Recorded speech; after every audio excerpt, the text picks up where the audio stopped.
Alors, le site est localisé sur le territoire de la commune de Pondin, à une soixantaine de kilomètres au nord-est de Lyon et environ 25 de Bourg-en-Bresse. L'emprise de Fouille est en rive gauche de la rivière d'Ain, un gros kilomètre au sud-est de Pondin, sur des terres qui, il y a encore peu, appartenaient à la commune de Saint-Jean-le-Vieux. Je vous situe également Varay, puisque la fortification, bon, comme vous l'avez vu, est désignée dans les archives comme la bâtie de Vieux-sous-Varay, un établissement qui est connu par les textes. Alors, nous n'avons pas de compte, mais il y a des mentions régulières dans les comptes de Châtellenie, et connu par les textes, mais dont l'emplacement, comme vient de le dire Alain, était ignoré avant les opérations archéologiques. Alors tout de même, dans le secteur fouillé, il existe un toponyme, les terres du Varcy, encore présent aujourd'hui. Il faut savoir qu'il existe à côté de Saint-Jean-le-Vieux une commune dont le nom est Abergement de Varay. Alors c'est peut-être anecdotique, mais j'ai retrouvé le nom de cette commune imprimé dans plusieurs ouvrages des 19e et 20e siècles sous la forme Abergement de Varcy. Une confusion sans doute topographique, à une lettre près, mais qui m'interroge sur l'origine du toponyme qui est repéré dans l'emprise de Fouille. Ces terres du Varcy, mal orthographiées, finalement ne seraient-elles pas une réminiscence de terres du Varay, le lieu où fut construit la bâtie éponyme? Bon, à défaut d'apporter une réponse satisfaisante, la question est posée. Alors, pour définir un peu plus le cadre, je vous présente cette carte là, qui est élaborée durant le rapport de fouille à partir des données réunies par Jean-Michel Poisson et les résultats archéologiques, avec cette voie médiévale est-ouest qui traverse la plaine d'Ambronay et un embranchement vers le nord pour rejoindre Pondin et qui passe à proximité de la bâtie. Rapidement, un mot sur les guerres delphino-savoyardes, dans l'histoire desquelles s'inscrit la construction de la bâtie de Vieux-sous-Varay. On l'a bien compris désormais, la politique d'expansion de la maison de Savoie durant le long conflit avec les voisins dauphinois et genevois a été motivée, on l'a dit tout à l'heure, par la volonté de constituer un territoire d'un seul tenant. Et à ce titre, la plaine d'Ambronay est cruciale. Et au printemps 1333, dans un contexte tendu, le comte de Savoie se doit de renforcer ses positions dans le secteur pour assurer la libre circulation entre le Bugey et ses possessions en Bresse et en Revermont. Et c'est probablement à ces fins qu'est érigée la nouvelle bâtie, un véritable poste avancé face au château de Varay, qui contribue, si besoin était, à accentuer la tension entre les belligérants. Alors, en deux mots, les circonstances de la découverte de la bâtie. Tout commence par un diagnostic dirigé par Dominique Mazui, désormais retraité de l'INRAP. Un diagnostic à l'origine d'une première prescription de l'État pour trois zones,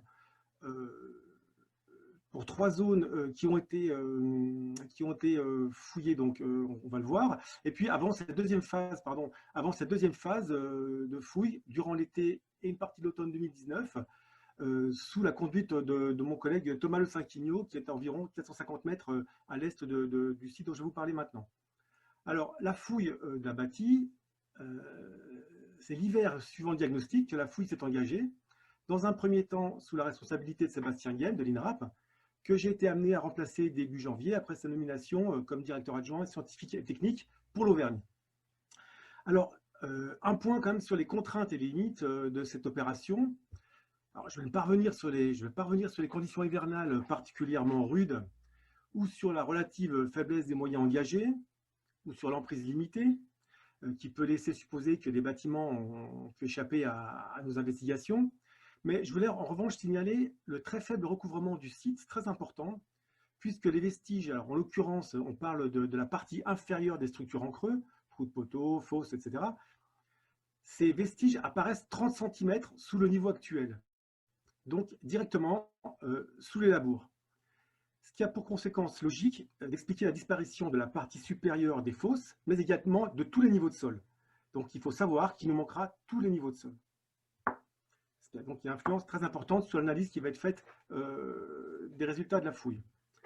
Donc voici les résultats de la fouille, les vestiges au sein de trois zones. Et vous voyez que l'essentiel, donc les trois zones prescrites par l'État, hein, et vous voyez que l'essentiel des données, notamment celles qui concernent la bâtie, provient de la zone 3. À l'issue de l'opération, il a été possible d'identifier 3 grands états. Alors, rapidement, très rapidement, l'état 1 qui regroupe les vestiges antérieurs à la bâtie.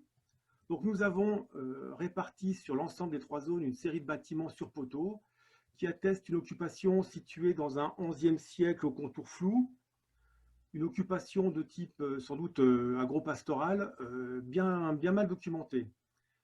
Alors, il faut ajouter à la demi-douzaine de bâtiments donc, du XIe siècle le bâtiment D, le voilà, plus tardif, quoique antérieur à la construction de la bâtie. Alors, on parle là de chronologie approximative qui est difficile d'étayer. Le bâtiment aurait pu être érigé entre 1150 et 1250 si l'on s'en tient à une unique date radiocarbone.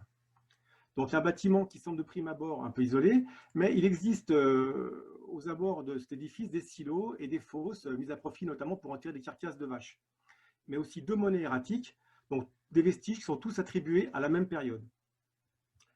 Par ailleurs, un unique tesson, là aussi je parle d'un unique tesson retrouvé dans un trou de poteau, suggère que l'occupation de ce bâtiment se serait prolongée dans le XIVe siècle. Alors, vous voyez des analyses chronologiques qui reposent sur des données très ténues, et il faut bien avouer que tout ça reste très hypothétique. Sur ce bâtiment, alors une présentation pas très heureuse, le plan désaxé par rapport aux cartouches de localisation. Vous voyez, le nord est à droite. Toujours est-il que ce bâtiment D est un vaste édifice de 24 mètres de long pour une largeur de 7 mètres et construit à l'aide de poteaux de fort diamètre, de l'ordre de 30 cm, avec des avant-trous qui en font souvent entre 50 et 80. Donc un gros bâtiment, et je reviendrai sur cet édifice qui, dans une certaine mesure, pourrait être à l'origine de l'implantation de la fortification. Donc j'en arrive à la bâtie. Un texte, une bâtie qui est citée, donc j'ai dit, dans plusieurs contes de Châtellenie, des mentions qui permettent d'en préciser la date de sa création, puisque des textes font état de matériaux, du bois d'œuvre notamment, qui est apporté pour la construction de la bâtie au début de l'été 1333. Un texte qui est retrouvé par Jean-Michel Poisson et Alain Kersuzan signale l'existence d'une garnison depuis le 28 mai 1333. Donc on a une dizaine d'hommes dont on connaît le nom, et une garnison ponctuellement renforcée, par exemple par l'armée du comte, au moins une soixantaine de chevaliers qui vont se succéder en juillet sur le site pour assurer la protection du chantier. Ce qui a semble-t-il permis de mener à bien la construction de la fortification, puisque aucun incident n'est signalé pendant cette période. En revanche, des attaques ont lieu en août, après le départ de l'armée savoyarde, comme il se doit. Les travaux débutent par la construction d'une palissade défensive installée dans ce qui s'est révélé être une large tranchée de construction quadrangulaire et non un fossé, comme on a pu le croire un temps. Alors l'argumentation repose d'une part sur le comblement de la tranchée, qui ne ressemble absolument pas à celui d'un fossé classique, et d'autre part sur la lecture des coupes réalisées dans les niveaux d'installation de la palissade, qui a permis de repérer quasi systématiquement, et là je parle d'une quarantaine de coupes, des effets de parois verticaux incompatibles avec la nature des remblais de sable et de gravier.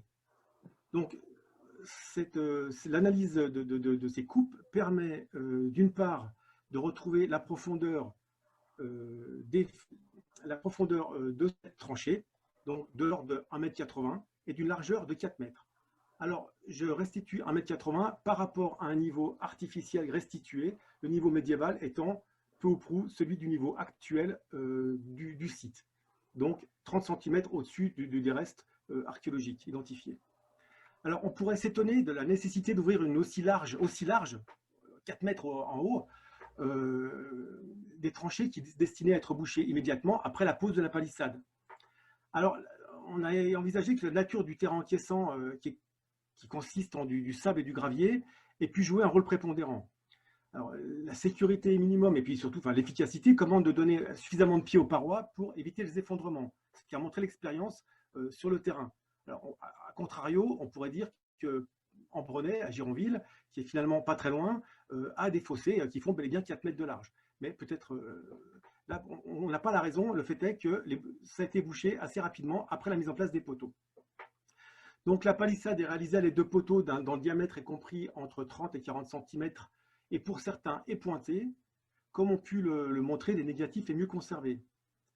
Alors, nous n'avons pas pu effectuer de fouilles manuelles exhaustives, mais en fin d'opération, nous avons procédé à un décapage mécanique systématique de l'emprise de la palissade. Et à cette occasion, il était possible de retrouver au centre du creusement, sous les ultimes remblais de comblement de la tranchée de récupération, pour le coup, le tracé de la palissade sous la forme d'un remblai caillouteux qui vient combler le négatif de poteau. Et ce comblement, qui est parfaitement identifiable,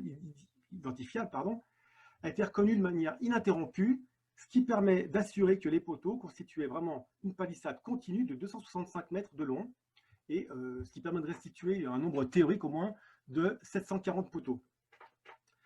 Le plan circonscrit par cette palissade est légèrement trapézoïdal, avec une dimension de l'ordre de 75 mètres par 65, et une surface de 4000 mètres carrés enceinte. Donc une seule porte a été trouvée au nord-est. Alors nous avons essayé de retrouver, de 2,40 m de large, nous avons essayé de retrouver une porte au sud, dans cette partie, ou dans l'angle sud-ouest, parce qu'il existe notamment un chemin. Ah, pardon, j'ai raté mon chemin. Eh ben, tant pis. Donc il existe un chemin qui traverse la bâtie par son centre, du nord au sud, un chemin qui, de mémoire, s'appelle le chemin de l'Émir, qui nous a fait penser qu'éventuellement ce chemin de l'Émir pouvait pérenniser un ancien passage à travers la bâtie.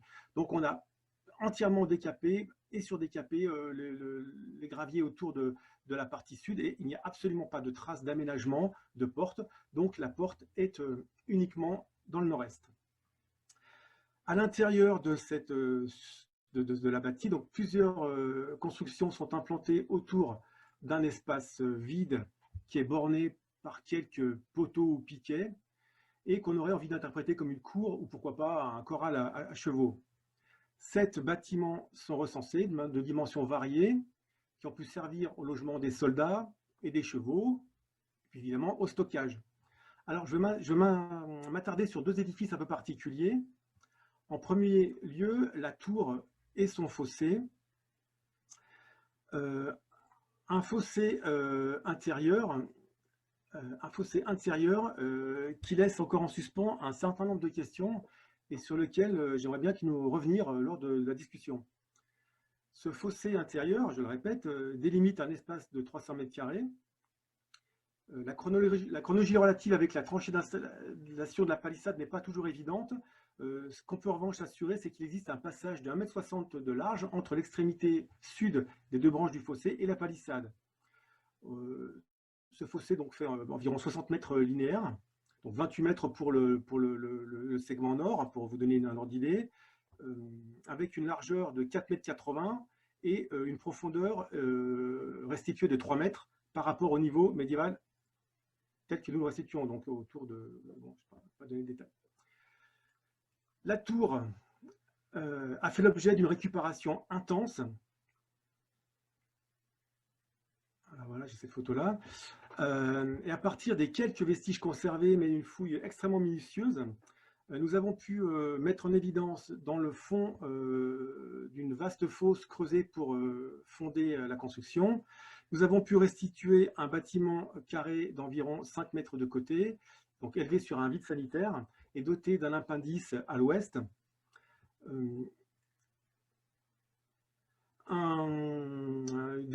La construction est réalisée sur des soubassements en solin, réalisés à l'aide de gros galets et de quelques éléments calcaires liés au mortier de chaux. On peut envisager raisonnablement l'existence d'une sablière basse et d'une architecture de terre et de bois, mais je tiens à préciser que dans le comblement du fossé, nous avons trouvé des grosses briques de terre cuite, plus ou moins fragmentées, donc les carrons, qui pourraient suggérer que ce matériau était employé dans la construction, donc pour la réalisation du ourdi, voire pour monter les murs eux-mêmes. Immédiatement à l'est de la tour, nous sommes tentés de restituer un vaste bâtiment complexe, construit sur poteaux, dans une vaste fosse, dans une grande fosse rectangulaire, ménagée là encore pour constituer un vide sanitaire. L'ensemble des données invite à restituer un édifice d'environ 16 mètres de long pour une largeur de 10 mètres en trax, soit une surface d'environ 180 mètres carrés. Il est probable que la nef centrale qui met en œuvre des poteaux de forte section, là on a des creusements qui atteignent 80 cm de diamètre, le creusement hein, avec des poteaux de 30 à 40 cm. L'extrémité orientale, vous le voyez, est surdéveloppée et pourrait correspondre à un édifice encore plus haut, donc un étage central dans la nef centrale et un édifice peut-être carré, encore d'un étage supplémentaire, donc peut-être un système de tours. On distingue par ailleurs, je viens vous le préciser pour cette partie centrale, 8 poteaux qui fonctionnent manifestement en paire opposée. Donc ce sont les plus gros creusements du bâtiment avec des diamètres entre 1,10 m et 90 cm de diamètre et des profondeurs qui peuvent atteindre 70 cm. Donc là, on a vraiment une énorme structure. Donc, il s'agit d'un très solide bâtiment qui a pu servir à loger donc, les défenseurs de la bâtie, des soldats de passage, voire des animaux. La fouille a livré une seule structure foyère, donc une grande fosse de 1,80 m de diamètre, 1 mètre de profondeur, avec des parois intercutes effondrées. Alors, on a une seule structure foyère, mais je vous rappelle qu'il nous manque l'intégralité des sols, et donc éventuellement des foyers qui étaient de surface, donc ont pu échapper à la fouille. Alors, l'hypothèse d'une cuisine a été évoquée. Donc voilà cette fosse. L'hypothèse d'une cuisine, je disais, a été évoquée. Si je la retrouve, la voilà. Englobant le puits ou non, mais il manque trop de poteaux pour qu'on puisse envisager une restitution crédible. Ceci dit, on pourrait tout à fait considérer que la construction n'a pas laissé de traces, avec par exemple des sablières basses posées à même le sol ou à peine enterrées, et des poteaux posés et non plantés. En l'état, on n'est pas capable de restituer cette cuisine qu'on aimerait pourtant voir ici. Il existe un puits, donc très près du foyer, un puits qui n'a pas livré d'autres mobiliers que quelques tessons du XIVe siècle, donc contemporain de l'occupation et de l'abandon, on voit. Il est profond de 2,80 m, plus 30 cm donc, qui nous manque, et 30 cm qui nous manquent, et puis donc 3 mètres, en fait, 3 mètres, 3,10 m, plus éventuellement une margelle. Alors, pour se faire une idée de la restitution de cette bâtie, une vue, ah ouais, pardon, excusez-moi, le puits, voilà, creusé dans le sable, et donc une vue, on va dire, qu'on pourrait qualifier d'artistique, de la bâtie, pour avoir une idée. Alors, au passage, vous remarquez que je n'ai pas restitué d'une part de fossé, puisqu'on n'a trouvé absolument aucune trace de fossé. En revanche, je n'ai pas restitué non plus de chemin de ronde continu, faute de trous de poteaux en nombre suffisant. Toutefois, il existe quelques négatifs à l'ouest et à l'est qui m'ont conduit à proposer, vraiment à titre d'hypothèse, qui puissent correspondre à des plateformes de tir que je restitue de manière tout à fait hypothétique. J'ai restitué également un échiquier au-dessus de la porte, également complètement hypothétique, qui paraissait assez logique. Alors, pour ce qui est du mobilier, là encore, très peu de monnaies. Donc, on recense seulement 4 monnaies de la période médiévale, donc entre milieu du XIe et première moitié du XVe. Aucune n'est directement liée à la période de fonctionnement de la bâtisse, sinon peut-être une obole, donc le numéro 4 du catalogue, là, une obole, je donne un exemple en meilleur état, des évêques de Viviers, qui est frappé entre 1287 et 1306, et selon mon collègue Christian Cécilion, une monnaie qui circulait peut-être encore une trentaine d'années plus tard. Il te reste 5 minutes, Franck. Ah oui, accéléré. Et donc, la céramique également est très, très rare, hein, bon, pour les raisons que Jean-Michel a expliquées tout à l'heure. Le mobilier métallique, on retrouve à peu près le même genre d'éléments, donc deux éléments de ferrage, de ferrure, avec quelques clous, quelques boucles, etc. Je tiens à signaler quand même ces petits clous, les petits clous là à gauche, très caractéristiques qu'on a retrouvés en rose, notamment dans le chantier, dans le fossé de la tour, et qui correspondent à des clous de bardeaux, de chêne qu'on a retrouvés donc en masse brûlés dans le fossé ou comme combustible dans le foyer. Alors, je reviens assez rapidement sur ce bâtiment en vert, sur ce plan, le bâtiment D à l'extérieur de la bâtie. Il s'agit, comme je l'ai signalé, c'est un grand bâtiment qui serait antérieur, on a des raisons de le penser, à la bâtie. Il pourrait correspondre, c'est une hypothèse dont on a longuement parlé avec Jean-Michel et Alain Kersoudan, il pourrait correspondre au petit péage qui, selon les textes, doublait le grand péage de Pondin. Donc un péage, comme on l'a dit, accaparé par les Savoyards en 1321. Et il est possible que la bâtie ait été implantée en 1333, comme je l'ai dit, au plus près du bâtiment D, pour en assurer la défense. Alors on pourrait même, pour aller plus loin, envisager que cet édifice est celui qui a été brûlé à la mi-août 1333, un épisode qui est rappelé par un texte où pendant une attaque, les défenseurs de la bâtie ont, semble-t-il, volontairement incendié un bâtiment sur poteau, implanté à l'extérieur, les loges, implanté à l'extérieur de la fortification, pour sans doute pour ne pas que les assaillants s'en emparent et l'utilisent comme point d'appui. En l'état, l'archéologie ne permet pas de dater l'abandon d'édifice, ni la manière dont il a été détruit, mais il se trouve qu'il est le seul à l'extérieur de la palissade à cette époque. Alors évidemment, la localisation de la fortification ne suffit pas à valider le postulat qui ferait du bâtiment D le péage de Varay, mais qu'il ait été brûlé ou non, il semble bien qu'il est doublé, ou peut-être plutôt remplacé, par un bâtiment assez similaire, par son plan notamment, construit cette fois sur Solin Mincelet. L'idée sous-jacente est qu'une fois le péage détruit, on le reconstruit. Tout ça reste l'hypothèse. Alors, je vous restitue rapidement la moitié sud de ce bâtiment qui est sur Solin Maçonnet, donc un grand bâtiment. Et puis j'en arrive au dernier état qui concerne pour l'essentiel donc ce bâtiment, ce grand bâtiment, dont on présume qu'il correspond au péage reconstruit. Péage dont on sait par les sources textuelles qu'il a fonctionné bien après la destruction de la bâtie. Parce qu'on connaît la date de l'abandon de la fortification, elle est citée, cette bâtie en effet, dans le traité de Chaparillan, qui est signé en 1334, entre Savoie et le Dauphiné. Donc, un an seulement après sa construction, il est stipulé que la bâtie de Vieux doit être détruite et le péage rétrocédé aux Dauphinois. Bon, ça tergiverse un peu. Le péage est finalement rendu 2 ans plus tard, en 1336, après l'intervention de l'archevêque de Lyon, et c'est sans doute à ce moment-là que la bâtie est démantelée.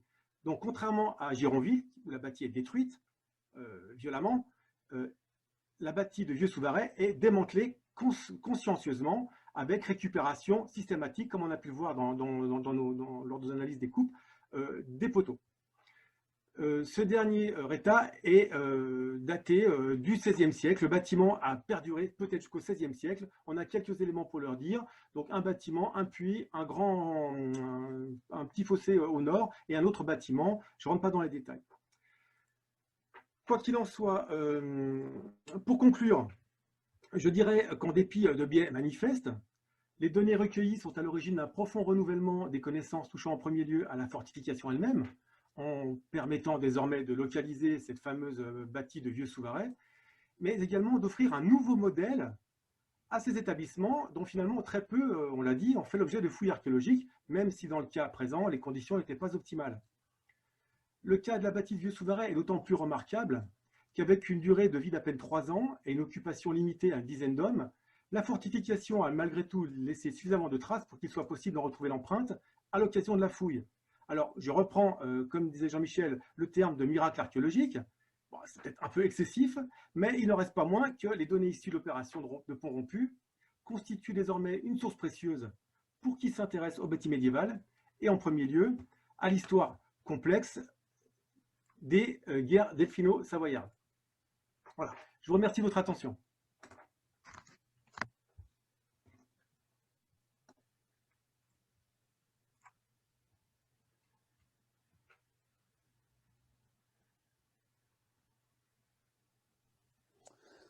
Merci Franck pour cette intervention. Si quelqu'un a des questions, qui se signalent dans la liste, et j'active le son. Jean-Michel.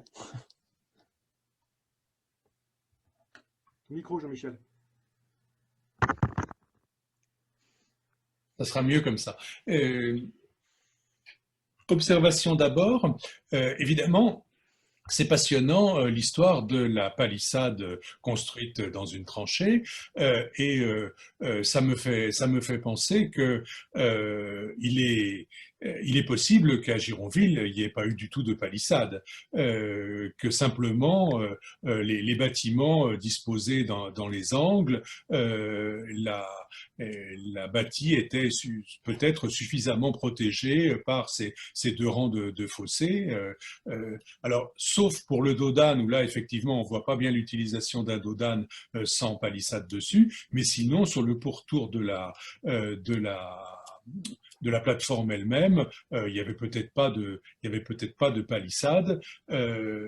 C'est ce que tendrait à penser par la négative finalement le système de palissade aussi évident de plein pied trouvé à Vieux. Ça c'est juste une observation. Deuxième observation, l'appendice de la tour fait penser à une latrine, mais est-ce que ça peut être ça?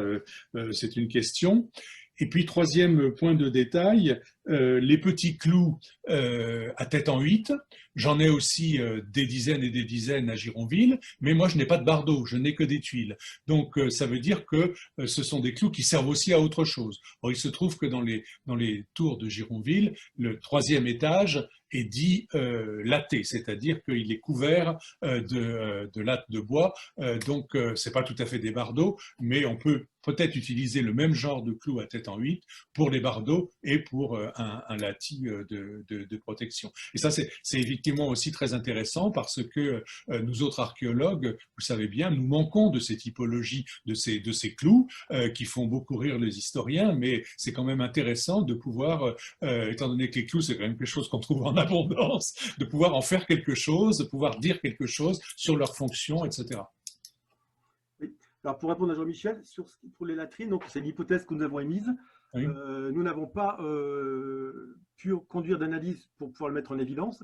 Ceci dit, après un calcul savant des volumes disponibles, c'est tout à fait possible que la partie basse enfouie dans le sol de cette extension ait effectivement servi de latrine. On ne voit pas vraiment à quoi ça a pu servir d'autre. Donc c'est un peu notre hypothèse privilégiée, même si rien ne permet de l'avérer de manière probante. Il n'y avait pas, pardon, j'interviens, il n'y avait pas forcément de fosse à la base. Hein. Oui, en l'occurrence, nous, c'est une fosse. Là, c'est une fosse. C'est construit dans une fosse. Ah oui, d'accord. Voilà. C'est dans une fosse maçonnée sur 3 côtés, le 4e étant par la tour elle-même. Donc, c'est une partie qui est là enterrée et qui pouvait se développer en hauteur, mais qui est là enterrée. Là, on a le réservoir, si j'ose dire, qui peut ensuite s'écouler par gravité dans le gravier. Alors, pour ce qui est des bardeaux, effectivement, on a trouvé ces petits clous en nombre et en revanche, pas de tuiles du tout. On n'a pas de tuiles du tout, nulle part. Ce qui nous a fait privilégier effectivement l'hypothèse des bardeaux sur les toits ou sur même, pourquoi pas, sur certains bâtiments, sur les murs. Alors, pour le fossé, j'ai du mal à comprendre pourquoi on n'a pas fait de fossé. Je manque de temps, je pense, et surtout peut-être pas le besoin. Contrairement à Gironville, qui est prévu pour résister un certain temps tout de même, peut-être que cette bâtie a une vocation plus éphémère. Gironville a duré moins longtemps, mais peut-être que ce n'était pas vraiment prévu comme ça. Là, on n'a pas construit de chafal, on n'a pas de chafal, pas de fossé. Bon, après, on a plutôt l'idée du petit fortin assez sommaire et facile à mettre en place. Donc moi, j'aimerais quand même revenir sur ce fossé intérieur. Donc, je dis pas de chafal dans les angles, mais cette tour qui ne joue pas du tout le rôle, qui n'est pas défensive, enfin, qui n'a pas directement, elle est très loin, enfin, elle est à peu près à 5 mètres, 10 mètres de la palissade. C'est un point haut, c'est une zone de tir éventuellement, mais elle n'est pas directement, elle ne commande pas directement le pied de la palissade. J'aimerais savoir pourquoi on a fait ce fossé. On n'arrive pas tellement à trouver de raison. J'ai du mal c'est un peu un problème qu'on n'a pas réussi à régler, notamment entre Sébastien Guillaume et moi en discussion. Lui a tendance à voir cet élément comme une référence au donjon, avec comme ultime protection intérieure. Moi, j'ai un peu plus de mal, sinon par la symbolique, puisque une fois qu'on est rentré, si jamais quelqu'un rentre dans la bâtie, là, il n'y a plus de défense possible. Donc, j'ai du mal à comprendre pourquoi on s'est donné la peine de faire ce fossé intérieur, qui quand même fait, pour le coup, entre 4 mètres de large. mais qu'on peut contourner, voilà, j'ai un peu du mal. Donc, si quelqu'un a des idées, là, je suis tout à fait preneur.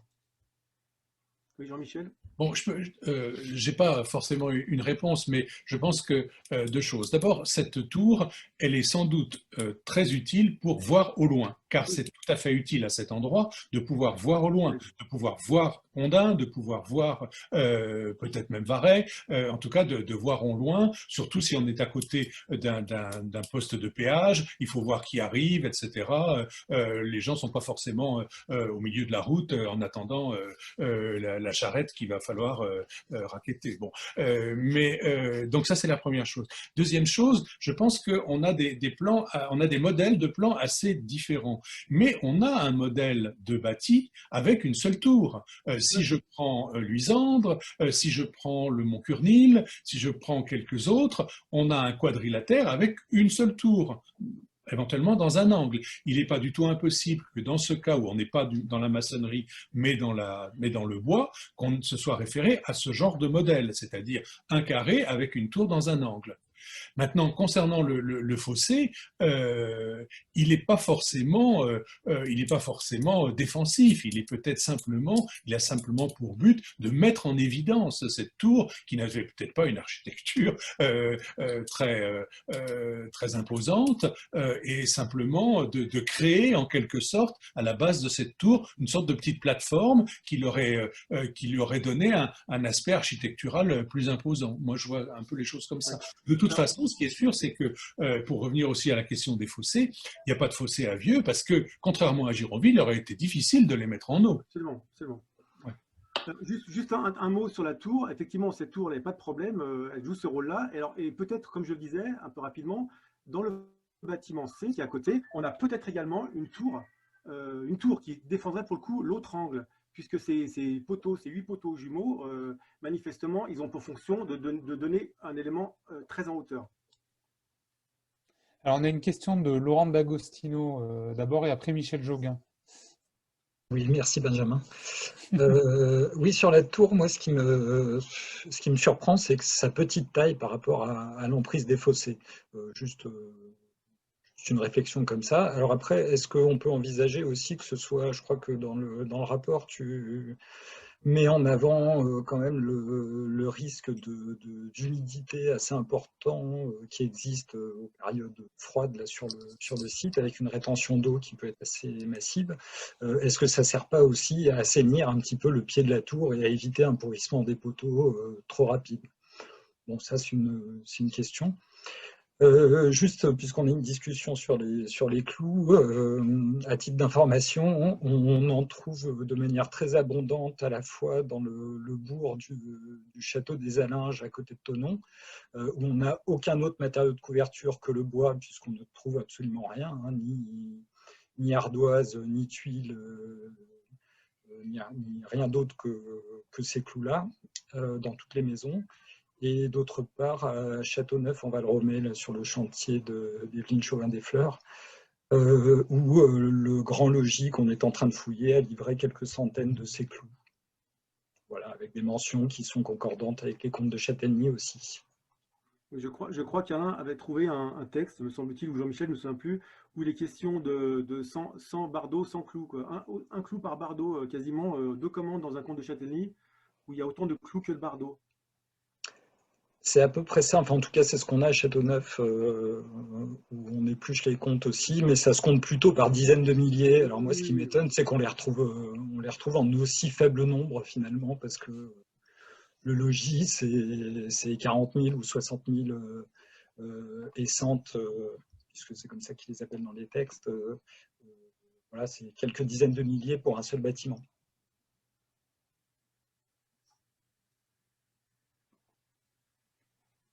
Michel, vas-y, la parole. Micro. Merci. C'est aussi pour la question des clous, parce que moi, je ne vais pas trop dévoiler de choses puisque je vais parler de Roelle-Bauge tout de suite après. Mais on a effectivement trouvé des kilos et des kilos de petits clous à tête triangulaire, et on a pensé à des clous de tabillon pour des petites plaquettes en bois qui servent de couverture. Et, parce qu'on n'a absolument aucune trace de tuiles dans des endroits où on a retrouvé énormément de ces clous.